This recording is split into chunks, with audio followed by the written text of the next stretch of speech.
To be or not to be? That is the question. Whether 'tis nobler in the mind to suffer the slings and arrows of outrageous fortune, or take arms against a sea of troubles, and by opposing end them. To die, to sleep no more, and by a sleep to say we end the heartache and thousand natural shocks which flesh is heir to, 'tis a consummation devoutly to be wished. To die, to sleep perchance to dream. Aye, there's the rub. For in that sleep of death, what dreams may come when we have shuffled off this mortal coil must give us pause. There's the respect that makes calamity of so long life. We just ignore the second part of this speech because it's just a long list of things Hamlet doesn't like. And if you're Hamlet, there's a really long list of things you don't like. So, to be or not to be is to be alive or to be dead.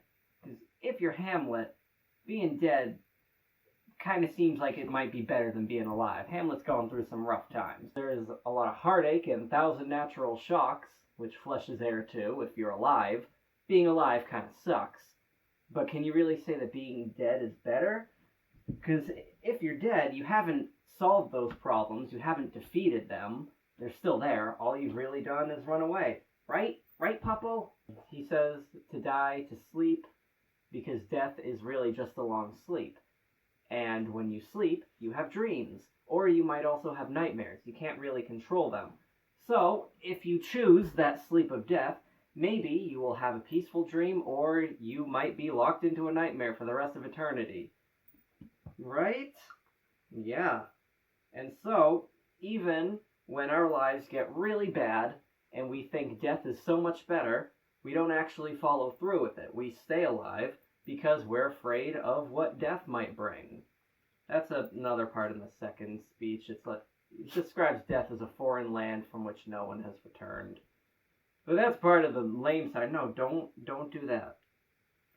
Yeah, she's teething. She bites everything.